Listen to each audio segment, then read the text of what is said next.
Mateus, capítulo 10, a partir do verso 24 ao verso 33. A palavra do Senhor, nosso Deus, diz assim: o discípulo não está acima do seu mestre, nem o servo está acima do seu senhor. Basta o discípulo ser como o seu mestre, o servo ser como o seu senhor. Se chamarem o dono da casa de Beelzebul, quanto mais os membros da sua casa. Portanto, não tenham medo deles, pois não há nada encoberto que não venha a ser revelado, nem oculto que não venha a ser conhecido.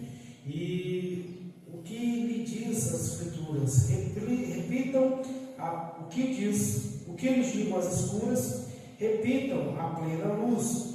E o que é dito a vocês ao ouvido, proclamem nos telhados. Não temam os que matam o corpo, mas não podem matar a alma. Pelo contrário, tema aquele que tem poder para fazer perecer no inferno tanto a alma como o corpo. Não se vendem 2 pardais por uma moedinha? Entretanto, nenhum deles cairá no chão sem o consentimento do Pai de vocês.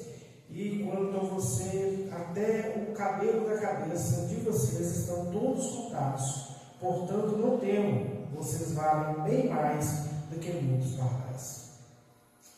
Portanto, todo aquele que confessar diante dos outros, também eu confessarei diante do meu Pai, que está nos céus. Mas aquele que me negar diante das pessoas, também eu o negarei diante do meu Pai, que está nos céus.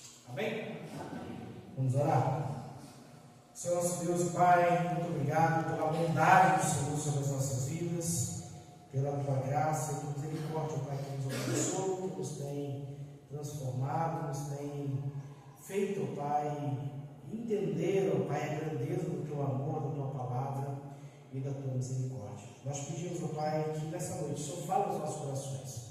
O Senhor nos dê, Pai, entendimento acerca da tua bondade, da tua fidelidade, teu amor, Pai, sobre as nossas vidas, e nos dê, Pai, entendimento a tudo quanto o Senhor tem a fazer sobre nós. Nós pedimos, Pai, que o Senhor nos encha de coragem, nos encha, Pai, da esperança que somente o Senhor nos dá por meio da tua santa palavra. É por isso que nós oramos agradecidos em nome de Jesus. Amém. Amém? Pode ser sentado. Irmãos, a palavra do Senhor nosso Deus, no capítulo 10 de Mateus, é para nós o segundo sermão apresentado por Jesus no livro de Mateus. O primeiro sermão que ele prega é o Sermão do Monte, que vai ali do capítulo 5 ao capítulo 7, e do final do capítulo 7 até o início do capítulo 10, nós temos Jesus demonstrando autoridade e poder sobre toda e qualquer situação.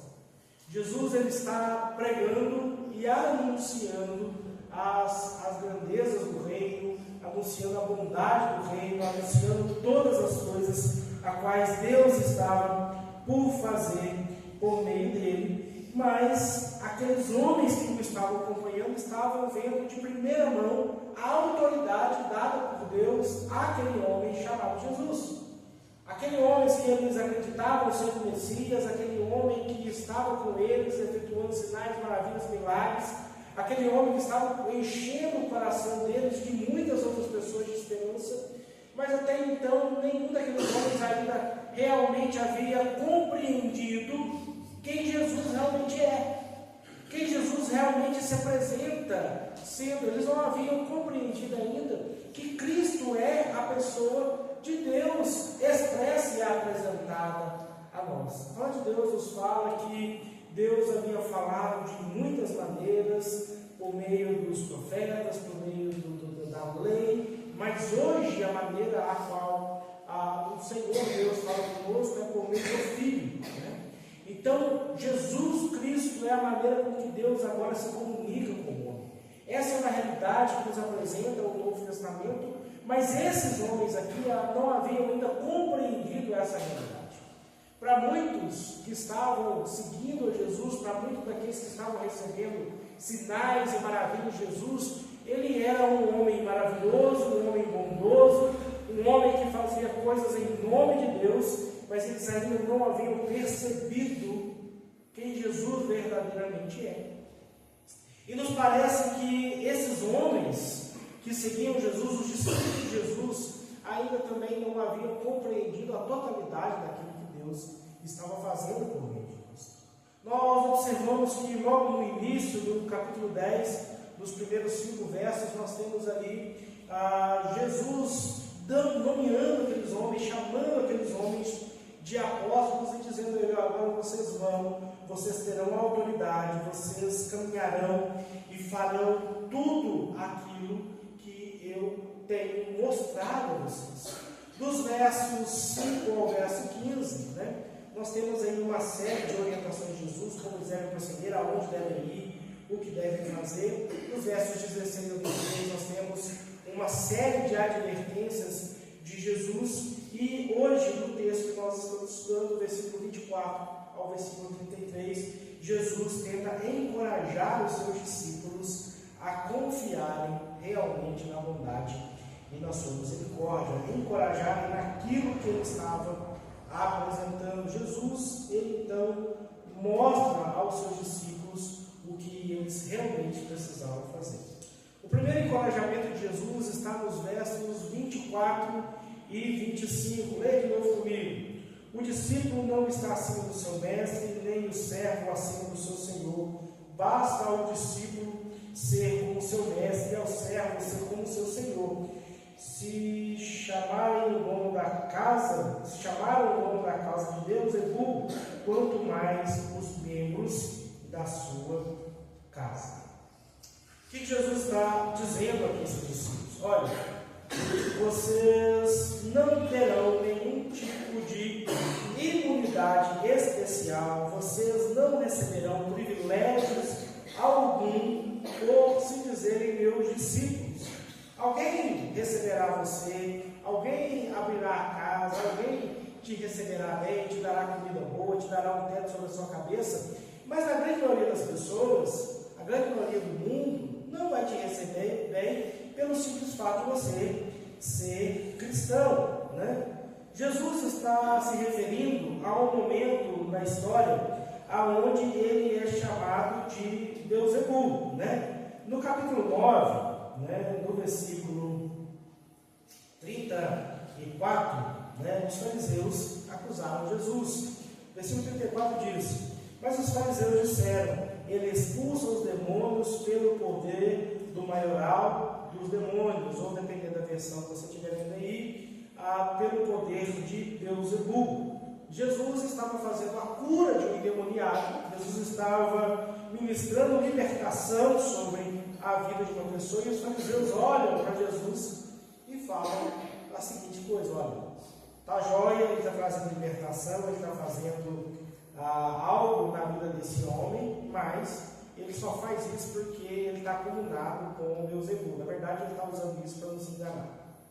Então Jesus, ele foi acusado de ser um ajudante de Satanás, ou o Deus das moscas, Beelzebul significa isso, o Deus das moscas, Eles estavam olhando para Jesus dizendo: olha, esse homem Jesus, ele está acomodado com feitiçaria, ele está acomodado com essas situações aí, e ele está operando sinais, maravilhas, coisas que nós nunca vimos antes acontecer, mas ele não faz isso da parte de Deus, ele está fazendo isso da parte de Beelzebul, da parte de algum Deus que nós não conhecemos, da parte do próprio Satanás. Então nós não podemos nos iludir.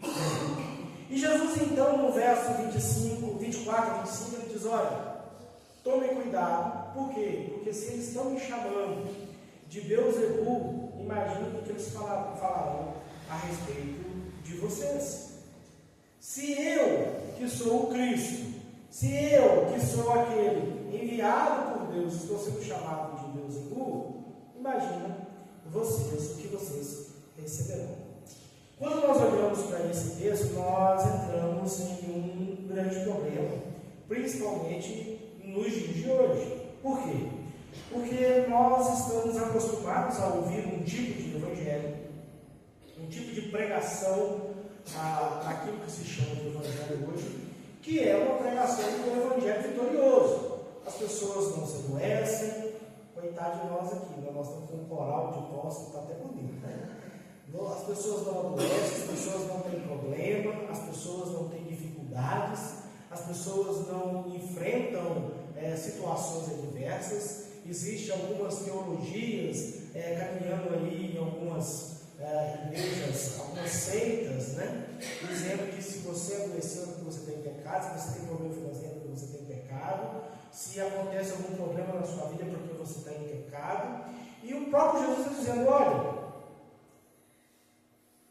vocês são meus discípulos e vocês não terão privilégios acima de mim. Muito pelo contrário. Assim como o servo não é maior do que o seu senhor. O que o discípulo precisa ser? O discípulo precisa ser como o seu senhor e o servo precisa ser como o seu senhor. Se eu sou discípulo, o mestre de vocês são os meus discípulos, e eu sou chamado de Beelzebul porque eu tenho feito o bem, imagino que chamarão vocês, porque vocês estão anunciando o Evangelho e fazendo o bem. Jesus dá uma ordem àqueles homens, dá uma instrução àqueles homens e diga: vá à casa de Israel, vá a todos os caminhos de Israel, pregando o Evangelho, curando, libertando e trazendo todo tipo de manifestação que vocês estão vendo acontecer através das minhas mãos. Jesus está dizendo àqueles homens, encorajando aqueles homens, dizendo: olha, tenham coragem, porque a vida de vocês não será fácil, mas tenham coragem. Vocês estão debaixo da autoridade de Deus. Eu estou revestindo vocês de autoridade para vocês fazerem tudo aquilo que é necessário. E muitas vezes nós queremos receber um tratamento diferente do tratamento que o próprio Cristo recebeu.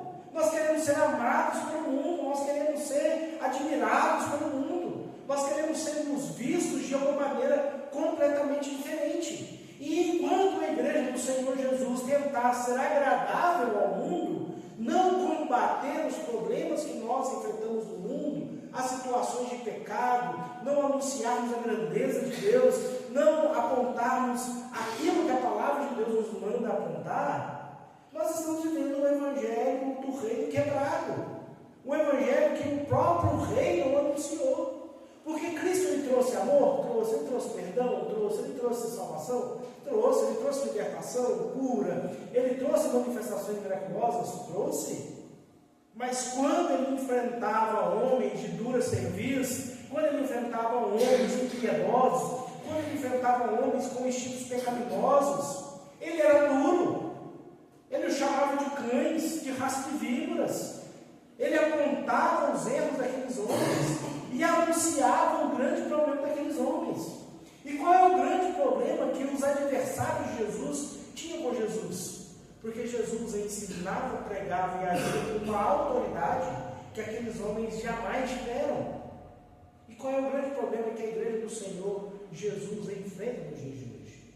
Porque quando a igreja começa a trabalhar na autoridade do Senhor Jesus, fazer as coisas da maneira como Jesus deseja que fosse, anunciando o Evangelho do Reino, anunciando as grandezas do Senhor, anunciando aquilo que realmente Deus deseja fazer, nós somos questionados por aquilo que nós estamos na contramão do mundo.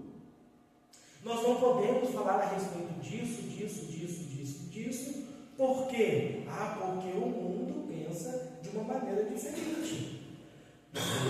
O mundo matou o meu Senhor exatamente por pensar diferente dele. Meu irmão, a igreja não precisa se moldar ao mundo para que ela seja aceita. A igreja precisa anunciar o Evangelho do Reino, mostrar para as pessoas que a salvação se encontra em Cristo, reside em Cristo, está em Cristo por meio da graça, não por meio de obras, para que nenhum homem se glorie nas suas próprias obras, mas para que os homens se gloriem em Cristo, apontando a realidade de Cristo Jesus, mas apontando também a realidade, a necessidade da santificação do homem, mostrando para algumas proezas que acontecem nos dias de hoje, algumas coisas que acontecem nos dias de hoje, que isso são verdadeiramente pecado. Meu irmão, leva mal não sei quem você votou, e para mim pouco me importa. Se tem uma coisa que não importa mesmo, é em quem você votou. Mas tem uma turma que votou num camarada aí que é a favor do aborto, aborto, da liberação da droga e de uma série de outras coisas. Meu irmão, essa semana o STF, né, inventou uma moda aí de querer legislar sobre o Brasil. E o STF resolveu decidir que manda realmente no Brasil, mostrando que faz isso. Então eles estão decidindo a respeito de coisas que deveriam estar sendo decididas nas câmaras, né? Nas câmaras de deputados e dos senadores. Né? Afinal de contas, é para isso que esses homens foram eleitos. Esses homens foram eleitos para legislar sobre nós, para criarem leis a quais nós pudéssemos seguir. Aí agora veio uma turma de juízes e decidiu que o camarada andar com 40 gramas de maconha agora é considerado uso. 40 gramas de maconha, meu irmão, é o equivalente a 40 cigarros de maconha. Se o camarada estiver andando com 40 cigarros de maconha para uso, esse camarada está morto no tempo. Nem um fumante intolerado, ele fuma 2 máximos de cigarro por dia, 20 cigarros por dia no máximo, não sei. Nem isso. Meu irmão, isso é a legalização do tráfico. Ah, que é isso, pastor? Você está querendo politizar? Não, meu irmão, é a legalização do tráfico. Por quê? Porque o camarada agora vai poder sentar ali na praça com 40 cigarros de maconha, a polícia vai passar por ele e vai falar para ele assim: você tem quanto de maconha aí? 40 gramas. O camarada vai poder chegar com ele, fumar um com ele, comprar um com ele, fazer o que quiser, e ninguém vai poder botar a mão nele. E para piorar, o que está acontecendo? Já estão querendo fazer uma revisão de todo mundo que foi preso por tráfico, com quanto de maconha foi preso o camarada. Agora imagina a quantidade de gente boa que vai ser solta nesse processo. E aí a igreja se cala numa hora dessa, porque não é uma coisa distante, não é uma coisa distante não, meu irmão, é uma coisa que acontece aqui. Aí vem o outro e fala: não, o aborto, meu irmão, o aborto é assassinato. Não, meu corpo, minhas regras, o corpo da criança, a regra dela, deixar a nação decidir se ela vai viver ou morrer, então, meu irmão. Ah, mas no caso de estupro, o aborto não resolve estupro, você tem que tratar o problema do estupro, você tem que tratar o problema da violência, você tem que inibir uma situação dessa acontecer. E a gente vai tratando não os problemas, a gente vai deixando a situação se aumentar e a iniquidade aumentar, e a gente olha para tudo isso e fala: como é que a igreja do Senhor vai ser amada numa realidade como essa? E aí nós tivemos recentemente um homem que estava no ministério, no governo, que foi aplaudido numa igreja aí em São Paulo, que infelizmente carrega o nome de Batista, mas não tem nada de Batista mais há muito tempo, né? Inclusive pelo seu pastor, o liberalismo do seu pastor, né? Que levou um homem para pregar, tomar um culto no domingo e fazer uma defesa das causas sociais. E esse homem foi aplaudido de pé pela igreja. E aí a gente vai ver nos comentários, né? Ah, como nós precisamos de pessoas sóbrias assim, dentro das igrejas. Meu irmão, ele levou um cara que é realmente ateu para ministrar um culto de domingo dentro da igreja. E esse tipo de igreja está sendo amado. Meu irmão, você está vendo o que está, a confusão que está acontecendo? Enquanto a igreja estiver preocupada em ser amada, ela está inventando moda que Jesus não disse para fazer. A grande realidade é que no Evangelho do Senhor Jesus não cabe a nós invenção da roda. O que cabe a nós? A repetição das coisas que foram feitas ano após ano no anúncio do Evangelho. O que o pastor Enoque pode pregar? O Evangelho do Reino, da graça de Deus, e trabalhar com autoridade sobre as coisas que o Senhor Deus lhe permitiu trabalhar. O que os pastores do passado precisavam fazer? Pregar o Evangelho do Reino e trabalhar com autoridade sobre as coisas a quais o Senhor permitisse trabalhar com autoridade. O que os pastores daqui a 50, 100, 200 anos precisam fazer? Pregar o Evangelho e trabalhar com autoridade sobre as coisas a quais o Senhor permitir trabalhar.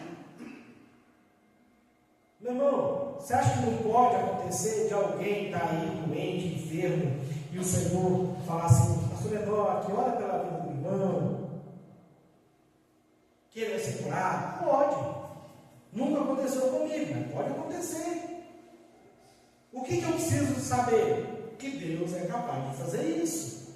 E quando eu ouvir a voz de Deus me mandando fazer uma coisa dessa, eu tenho que saber se essa voz realmente é a voz de Deus e obedecer aquilo que Deus está me mandando fazer. Eu sou servo ou não sou? Eu sou discípulo ou não sou? É isso que a igreja do Senhor precisa saber. É isso que a igreja do Senhor precisa entender. O sofrimento na vida cristã é algo esperado. O sofrimento na vida cristã é algo real. O sofrimento na vida cristã é algo programado. Afinal de contas, o próprio Jesus disse: toma sua cruz e me segue. Tomar a cruz é o que, meu irmão? É vida boa? Tomar a cruz é coisa tranquila? É churrasco fim de semana? Tomar a cruz, meu irmão, é pegar um pedaço de madeira pesado, preparado para a sua própria morte, e você caminhar com ela. E Jesus disse: toma a sua cruz e me siga. E infelizmente a igreja do Senhor Jesus tem se perdido porque ela não tem tomado a cruz, ou ela tem diminuído cada vez mais a cruz para se tornar a cruz cada vez mais leve, um fardo mais leve de carregar, uma situação mais fácil de carregar.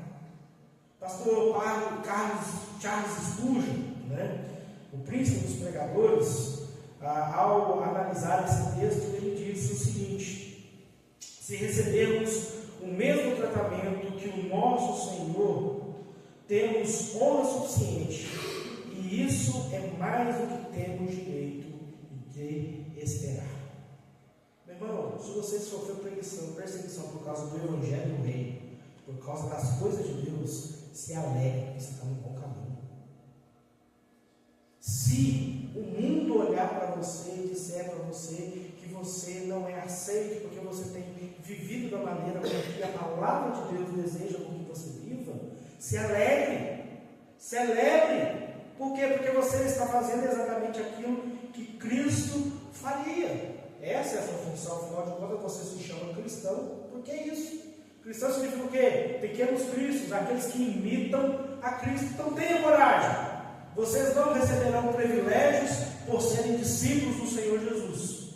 Mas mesmo que vocês sofram perseguição, mesmo que vocês sofram afronta, mesmo que vocês sofram problemas, se alegre no Senhor. Tenha coragem.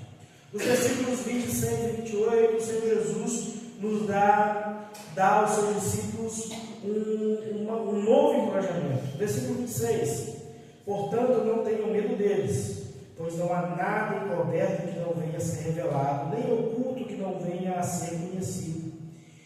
O que lhe digo, as escuras repitam a plena luz. O que é dito a vocês ao pé do ouvido, proclamem nos telhados. Não tenham medo do que mata o corpo, mas não podem matar a alma. Pelo contrário, temam aquele que pode fazer perecer no inferno tanto a alma quanto o corpo. Tenham coragem, vocês enfrentarão perseguições humanas. Mas o máximo que essas perseguições podem fazer contra você é causar algum tipo de sofrimento físico ou, em alguns outros casos mais extremos, a sua própria morte. Mas lembre-se que o poder humano ele é limitado. O poder humano ele tem poder sobre o material, sobre as coisas físicas, palpáveis. Ele não pode alcançar a nossa alma. Por mais que o homem possa nos fazer sofrer, por mais que nós possamos enfrentar situações na nossa vida, nenhum homem pode nos condenar ao inferno. Nenhum homem tem o poder ou a autoridade de nos causar uma tormenta eterna. Nenhum homem tem o poder ou a autoridade de transformar a nossa alma em uma prisão e em escuridão. Mas Deus tem poder para isso. Deus tem poder para condenar ao inferno tanto o corpo quanto a alma.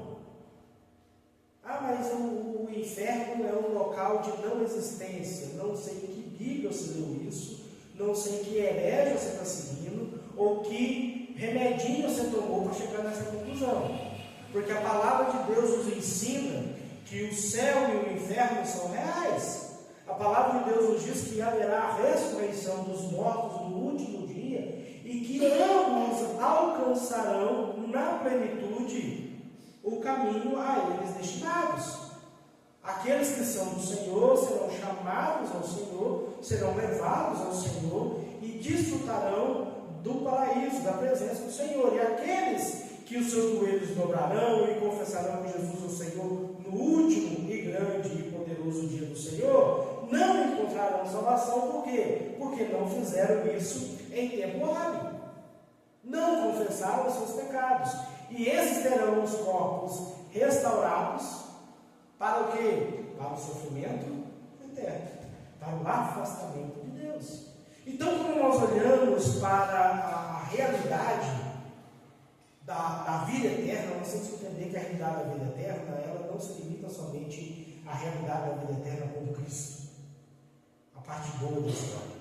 Ela se expande à real que existe dois caminhos, duas portas, uma larga e espaçosa, uma estreita e apertada, uma porta que conduz à vida e uma porta que conduz à condenação. E como nós andamos por esse caminho, por meio da fé em Cristo Jesus, é que nos mostrará para onde nós vamos. Aí nós olhamos para o Sermão do Monte, mais velho sermão já apresentado em toda a história do cristianismo. E Jesus está dizendo a respeito das bem-aventuranças, da bondade de Deus, da misericórdia de Deus, da interpretação da lei, mas ele termina o Sermão do Monte dizendo: olha, tem duas portas, tem dois caminhos, tem duas casas, tem duas fundações, tem uma rocha e outra na areia. Qual caminho você vai seguir? Aonde você vai plantar a sua vida? Então Jesus está dizendo aqui para, olha, tome cuidado. Seja corajoso, porque você vai enfrentar situações humanas, vai enfrentar problemas, vai enfrentar problemas físicos, muitas vezes pode até mesmo enfrentar a morte, mas nenhum ser humano pode condená-lo ao inferno, nenhum ser humano pode limitar a sua alma, nenhum ser humano pode fazer com que você perca realmente aquilo que importa, que é a vida eterna. Quando nós aprendemos que nós devemos temer a Deus, não há mais nada nesse mundo que nos faça temer.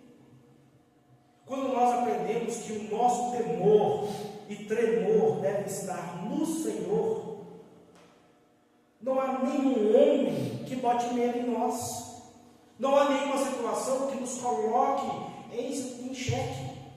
Que é isso? Então quer dizer que se você estiver em um lugar aí, alguém botar uma arma na sua cabeça, você não vai ficar com medo? É claro que eu vou com medo, né? Se alguém botar uma arma na minha cabeça e falar assim: você nega Jesus ou morre, eu vou estar morrendo de medo, mas vou negar Jesus? Vou não, até porque o texto da continuidade disso fala que se eu negar Jesus, o Senhor também me negará. Não, pastor, é que eu nego ali na hora para não ter mais tempo de viver e continuar pregando o evangelho mentiroso. Você é um sem vergonha. Você é um sem vergonha. Mas vamos continuar aqui, né? Tenha coragem. Por quê? Porque não há nada que o ser humano possa fazer contra você que Deus não seja capaz de fazer. Não tenham medo deles, por quê? Porque tudo que está encoberto um dia será revelado, tudo aquilo que é oculto um dia será conhecido.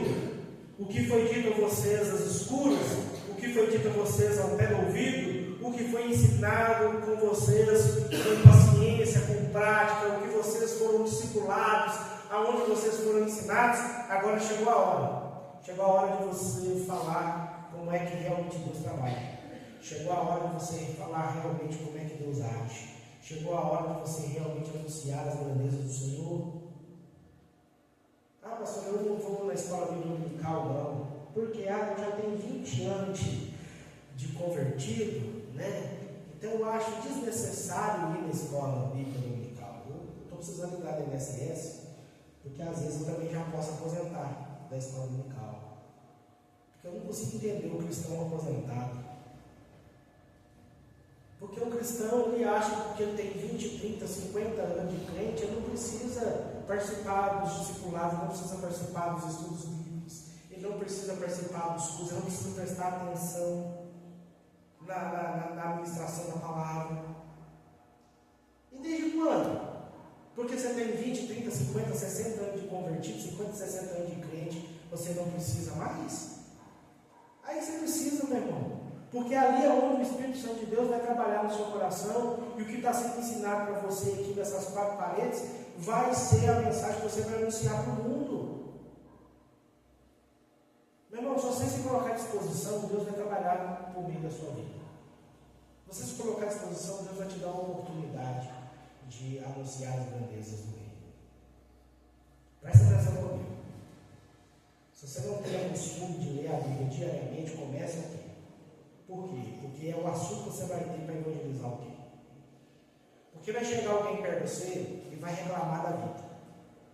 E vai falar alguma coisa para você, você vai lembrar daquele texto que você acabou de ler de manhã cedo, ou na hora que você tem seu devocional, e vai falar, pô, rapaz, esse texto encaixa direitinho na reclamação dele. Esse texto que quer ajudar isso. Eu li na Bíblia, assim se pensar. Aí você fala assim, não. Estou ficando bom nesse trem. Aí você começa a ler mais, estudar mais, se dedicar mais. E as pessoas começam a te procurar por quê? Porque sabe que você tem uma palavra de consolo, de conforto para elas, uma palavra de Deus para a vida delas. Até a hora que você toca no pecado dela. Aí ela acha que você fica subindo umas 2 semanas, mas depois volta. Quem vai voltar no meu barriga de novo, então ela volta, não preocupa não. Mas é ou não é assim que funciona? Para quem está tendo aí a experiência de ter uma vida devocional, o assunto que você precisa da Bíblia não é o assunto que você leu no dia, ou que você leu naquela semana. A experiência que você precisa ajudar alguém a resolver não é aquilo. Por quê? Porque Deus te ensinou em secreto. Você aprendeu ali na sua devocional, aprendeu aqui durante o culto, aprendeu aqui durante uma escola bíblica dominical, durante uma ministração, e aí você tem a possibilidade de anunciar nos telhados, de falar de maneira pública das grandezas que o Senhor Deus tem feito na sua vida. É isso que o texto nos ensinando. É isso que Jesus está dizendo, olha, eu estou caminhando com vocês esse tempo todo, vocês estão me vendo curar, vocês estão me vendo profetizar, vocês estão me vendo anunciar, libertar, calmar a tempestade, parar a onda, a fazer pescas maravilhosas, a expulsar demônios, e tudo isso vocês são testemunhas, mas chegou um momento que agora vocês vão precisar demonstrar ao mundo todo o poder que eu tenho. Só que esse poder não está só em mim, esse poder está sobre vocês, porque eu darei autoridade a vocês para vocês fazerem tudo e qualquer situação. Aprenda a temer a Deus, que você não precisará nunca mais na sua vida temer homem algum. No versículo 29 ao versículo 30, nós temos um outro conselho de Jesus, nós temos um outro tenha coragem de Jesus. Versículo 29, a palavra de Deus diz: não se vendem dois pardais por uma moedinha, entretanto, não se vendem dois pardais por uma moedinha, entretanto, nenhum deles cairá no chão sem o consentimento do Pai de vocês. E quanto a você, até o cabelo da cabeça que vocês estão todos contados. Portanto, não temam, vocês valem muito mais do que muitos pardais. Não tenha medo, porque você tem valor na mão do Senhor. Esse é o conselho que Jesus está dizendo. Não tenha medo das circunstâncias da vida, porque você é precioso para Deus. É Deus quem cuida de nós. Jesus dá um exemplo aqui, e ele usa os pardais como exemplo. Né? Pardais, esse passarinho que vocês conhecem aí, esse mesmo, vocês estão imaginando esses marronzinhos, né? Essa praga que veio da Europa para cá, e está aí no Brasil até hoje. Isso só serve para trazer doença. Né? Deixa o bichinho. Mas está lá aqueles bichinhos, né? Que onde você chega tem pardal. Trouxeram um bando de pardal da Europa, soltaram no Brasil, se esparramou no Brasil de uma maneira assim absurda. Isso é nativo da Europa, da região ali da Ásia, para todo lugar tem pardal. E aí Jesus está olhando e falando assim: olha, não se vendem dois pardais por uma moedinha? Não. Não se vende 2 pardais por uma moedinha. Se vende 1 pardal por uma moedinha. O trem é tão barato que o vendedor fica com dó e dá um pardal. Essa é a realidade. Se vende 1 pardal por uma moeda, mas o vendedor fica com dó de você ter gastado uma moeda que não valia nada e fala, toma mais um pardal. O pardal era o instrumento de sacrifício mais barato que existia na cultura judaica. Quando o camarada não tinha condição nenhuma, era um homem pobre, um homem que não tinha condição financeira nenhuma, quando ele ia oferecer um sacrifício a Deus, ele sacrificava um pardal. O pardal não serve para nada. Você mata um pardal, vai fazer o sacrifício do pardal, qual é a parte que sobrou para o sacerdote? As penas. Não tem carne, não tem nada, não serve nem para comer. Então, era o sacrifício do pobre, era o sacrifício do cara que não tinha condição. Esse era o sacrifício. Jesus está olhando e falando assim: olha, está vendo os pardais que não valem nada? Que você deveria comprar por uma moeda, mas o vendedor fica com dó de você e te dá 2 pardal quando você gasta a sua moeda? Está vendo esse pardal? Nenhum deles morre, nenhum deles cai, se o Senhor não permitir. Aí Jesus fala assim: é mesmo? É. Deus toma conta dos pardais? Sim, Deus toma conta dos pardais. Deus guarda esses seres que não valem nada. Deus guarda esses bichinhos que não têm valor nenhum para ninguém. Deus guarda cada um deles. Aí nós temos um problema moderno aqui no texto, né? Porque está uma moda de implante capilar aí agora. Eu fico imaginando Deus fazendo a conta, né? Eu leio esse texto agora, eu lembro disso, né? É porque Deus sabe quantos fios de cabelo tem na cabeça de cada um. Tem umas pessoas que é mais fácil dos outros, né? Mas quando a pessoa vai fazer um implante, né, coloca uns fios a mais. Eu já sabia também que ele ia colocar aquilo ali, já botou aquilo ali na conta também. Então Deus sabe de todas as coisas. Deus conhece até mesmo os fios de cabelo e os pardais que cairão. Agora Jesus está dizendo o que para esses homens? Cada um de vocês, meus discípulos, tem um valor infinitamente maior do que qualquer um desses pardais. E não há o que temer, porque é o Senhor quem os guarda. Jesus está dizendo a que os discípulos não temam pelos pardais que caem, não temam pelos cabelos da sua cabeça. Por quê? Porque o Senhor conhece todas as coisas. Esses animais inúteis e o cabelo da sua cabeça. O Senhor se preocupa com cada uma dessas situações. Ele conhece cada um dos pardais que voam e que caem, cada um dos que são sacrificados, cada um dos que são vendidos. Ele conhece cada cabelo que há na sua cabeça, dos que caem, dos que ficam. O Senhor conhece todas essas coisas, então por que você está temendo? O versículo 31 diz: portanto, não temam, vocês valem bem mais do que muitos pardais. Jesus está dizendo aos seus discípulos: não tenham medo. Vocês enfrentarão problemas, situações, acusações, mas não tenham medo. Não tenham medo, porque há valor em vocês. Aí vai falar para o pastor Enoque, está pregando uma mensagem, coach, emotiva, dizendo que você tem valor. Você tem valor, meu irmão. Deus te ama, Deus dá a você o seu devido valor, desde que você esteja na mão dele, desde que você esteja no lugar certo. Nós temos a parábola da dracma perdida, não temos? O que vale a dracma perdida? O esforço da dona da casa que varrer a casa para procurar a dracma. E quando ela acha a dracma, o que ela faz? Uma festa, porque ela achou a dracma. Porque a dracma perdida não tinha valor para ninguém. Valia o esforço de procurar. Mas a dracma encontrada, ela tem um valor. Qual é o valor? De uma dracma.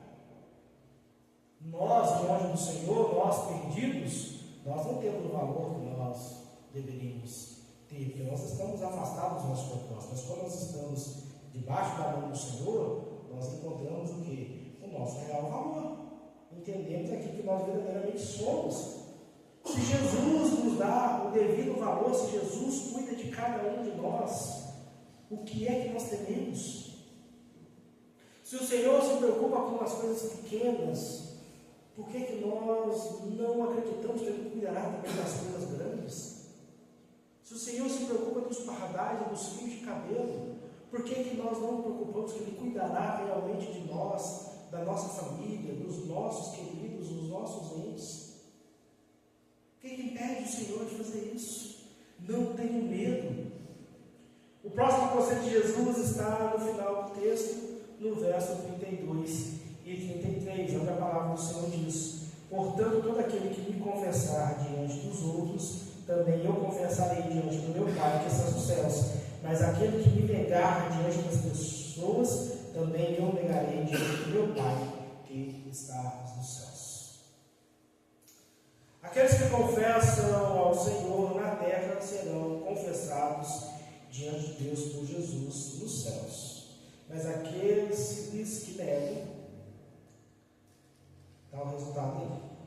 Mesmo que os discípulos possam enfrentar prisão, tortura, e diversos tipos de situações, não há motivos para que eles neguem a Cristo. A confissão na terra é confirmada nos céus, porém a negação na terra também produzirá uma reprovação nos céus. Ah, pastor, mas eu nunca neguei o nome de Deus. Será? Você nunca negou o nome de Deus? Nunca. Vamos lá. Jesus Cristo, Ele é o Senhor. Correto? Se Ele é o seu Senhor, você é o que de Cristo? Servo. Se você é servo, você precisa obedecer ao seu Senhor. Correto? Ele te manda fazer algo, você obedece. Quem é que tem filho? Levanta a mão aí. Você tem filho? Você fala para o teu filho, faz isso. Ele faz. O que você fica? Alegre, você fica assim, que menino. Estou mentindo? Então o menino te desobedece. O que você fala do menino? Miserável. Desobediente. Parece que não tem pai nem mãe. Não é assim que ele trata?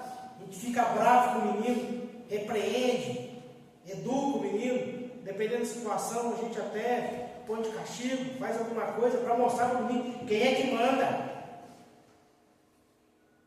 Você é pai. Ele não é seu servo, ele é seu filho. Agora, Jesus Cristo é o seu Senhor. E ele fala, me obedece. Aí você fala, o que você espera do Senhor Jesus? O que você espera do Senhor Jesus quando você nega a ordem do Senhor Jesus? Você espera perdão porque você sabe que vai ser perdoado. Mas o que você merecia? Uma vez você tratado da mesma forma que você trata seu filho, que é desobediente. O Senhor precisava dar uns castigos em nós de vez em quando. Eu tenho essa compreensão, porque eu acho que Deus é um Senhor muito bonzinho. Graças a Deus por isso. Porque se Ele desse o que a gente realmente merece, não tinha um vivo aqui. Mas tem hora que a gente passa os perrengues na vida e acha que é Deus castigando a gente. Não, é Deus sendo misericordioso sobre a sua vida, porque o que você merecia era bem pior. Meu irmão, quando você desobedece uma ordem direta do Senhor, por meio da palavra dele, por meio daquilo que Deus está fazendo, você está negando o nome de Cristo. Você está envergonhando o nome de Cristo. Negar o nome de Cristo não é perguntar, mas você ama Jesus? Ah, eu amo Jesus. Você ama Jesus? Não, não ama Jesus. Não é isso. Não é alguém colocar uma arma na sua cabeça e falar assim, nega Jesus que você vive. Não é isso.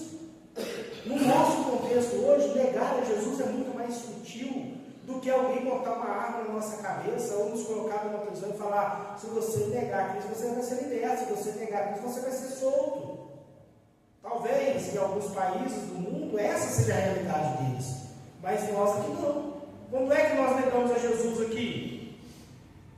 Quando nós deixamos de fazer aquilo que Jesus nos manda fazer, fazemos aquilo que nos dá na telha, e depois chegamos no domingo e glória a Deus, Senhor.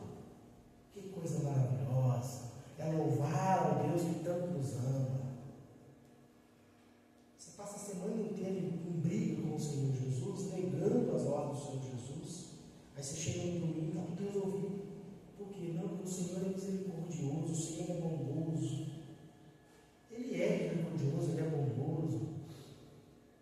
Senhor está reparando todas as obras nas nossas mãos. Mas ainda bem que nós não somos salvos pelas nossas obras, mas as suas obras demonstram os seus frutos de salvação. Talvez você esteja enganado que você é cristão, porque você tem uma cultura cristã, nega Jesus o tempo todo, vive da sua própria maneira, não se corrige, não se santifica, vive da sua própria maneira e espera que Deus seja bondoso e misericordioso nesse ouvido, mas você não está nem aí para Deus. Nem aí. E aí Jesus está dizendo o que aqui aos seus discípulos?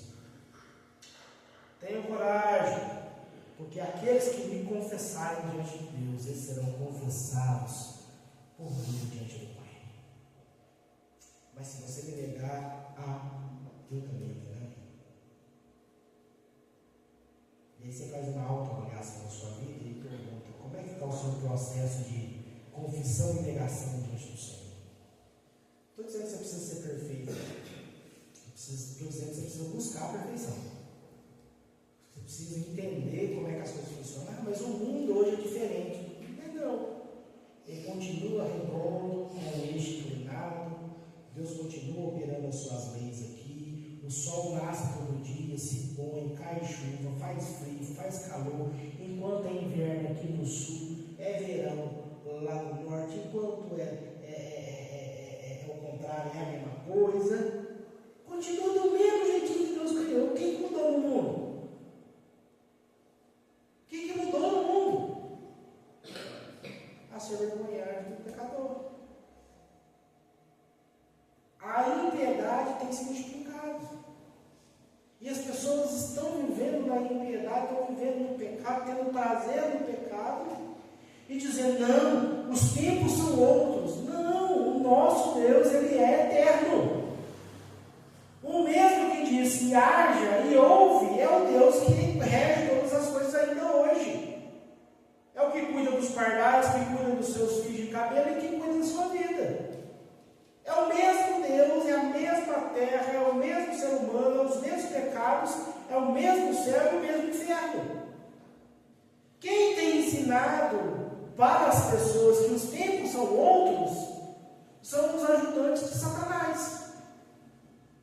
Não, pastor, esse negócio de casar virgem é uma coisa lá de antigamente.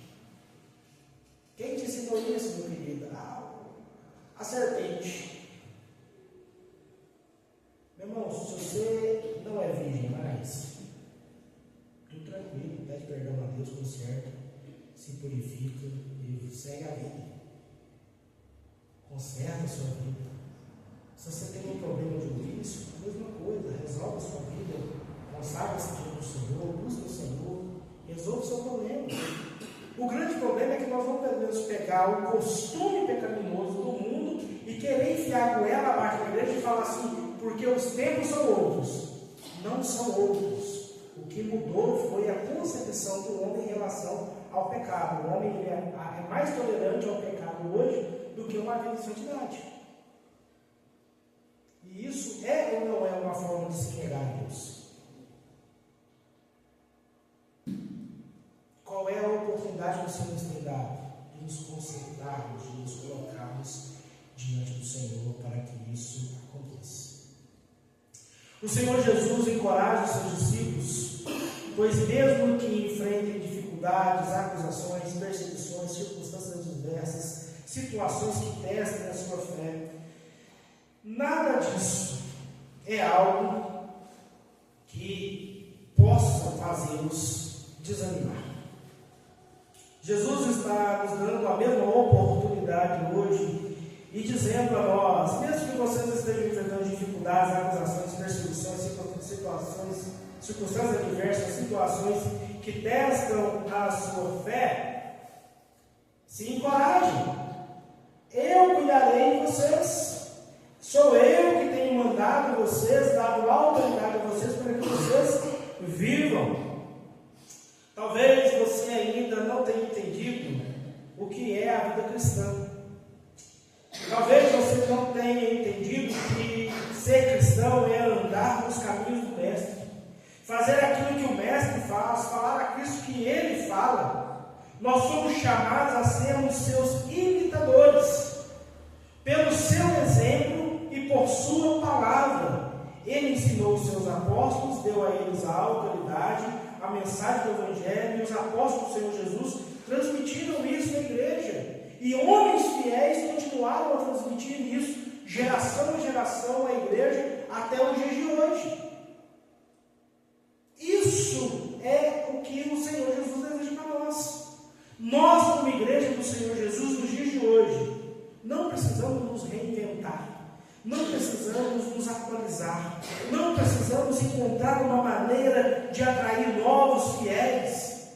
Nós precisamos encontrar uma maneira de permanecermos fiéis, fazer aquilo que o Senhor nos chamou a fazer, fazer aquilo que o Senhor Jesus nos orientou a fazer. É por isso que o Senhor Jesus está dizendo em todo o tempo aqui: não tenham medo, sejam fiéis. Meu irmão, enquanto nós não aprendermos a sermos fiéis, não há nada que a gente faça, não há história que a gente conte, não há ação que a gente possa fazer que vai mudar a nossa realidade. Mas a partir do momento que nós entendemos a necessidade de sermos fiéis, fiéis à palavra de Deus, fiéis aos ensinos de Deus, fiéis àquilo que Cristo Jesus fez, a nossa realidade como cristão, como igreja, completamente será mudada pelo poder do Espírito Santo em nós. Deus, Ele não quer uma igreja avivada. Não quer. Deus, Ele não quer um povo que chame atenção pelas ruas. Não, Ele não quer. Deus, Ele não quer uma igreja que seja amada pelos pecadores. Não, Ele não quer. O que Deus deseja é que nós sejamos homens e mulheres fiéis à sua palavra, tementes a Ele, crendo na autoridade que o Senhor derramou sobre nós. A igreja tem perdido a sua autoridade porque ela tem negociado a sua autoridade. A igreja tem temido em relação às coisas do tempo. Os cristãos de hoje em dia temem a opinião dos outros. Meu irmão, eu sento numa mesa e converso abertamente com quem quiser conversar comigo, sobre qualquer tema, quem quiser conversar comigo. Eu vou expor aquilo que eu creio, aquilo que a palavra de Deus me ensinou. E qual é o problema? Ah, que você é homofóbico? Não. Ah, que você é machista? Não. Ah, porque você é intolerante? Não. Eu sou cristão. Eu creio em Cristo. Eu creio na palavra dele. Eu creio naquilo que Deus nos ordenou a fazer. E se você não faz isso, quem está com problema não sou eu, é você, meu irmão. Ah, não vou falar isso não, porque eu posso ofender a pessoa que vai ouvir. É verdade? Quiser falar é verdade? É da palavra de Deus? Então fala. A pessoa vai ficar ofendida com a verdade? O que você pode fazer, meu querido? A pessoa vai ficar ofendida com aquilo que é real?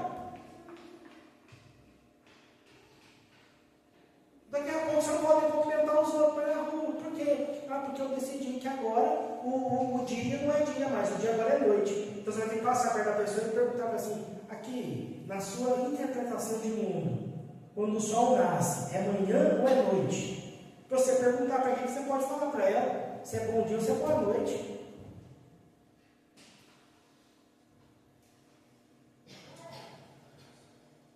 É extremo? É. Mas tem uma coisa bem parecida com isso acontecendo aí. Nós já estamos. Vou ficar quieto aqui, vou acabar. Irmãos, tenham coragem. Se encorajem-se a viver na dependência do Senhor. Confesse a Cristo com seus atos. Viva de maneira com que o Senhor se alegra de vocês. Amém? O Senhor nosso Deus nos abençoe. Vamos orar? Senhor nosso Deus e Pai, graças te damos pela bondade e pela fidelidade do Senhor sobre as nossas vidas. Nós pedimos, ó Pai, que o Senhor derrame sobre nós a tua graça, a tua misericórdia e a tua bondade. Nos faça entender, ó Pai, o que o Senhor tem para nós, o que o Senhor tem de fazer, ó Pai, sobre as nossas vidas. E nos faça, Pai, realmente crer na tua bondade e na tua fidelidade sobre nós. Nos ensine, ó Pai, a ter essa autoridade do Senhor, tem prometido a tua igreja. Nos ensine, ó Pai, a viver da maneira com que o Senhor tem nos ensinado a viver, a corrigir os nossos erros, a abrir mão dos nossos pecados, a abrir mão daquilo que nos contamina, a buscar resoluções com o Senhor, conserto com o Senhor, a viver uma vida de santidade, para que nós, ó Pai, possamos nos alegrar na bondade e na misericórdia do Senhor, dia após dia. É por isso que nós oramos, agradecidos, em nome de Jesus. Amém. Amém.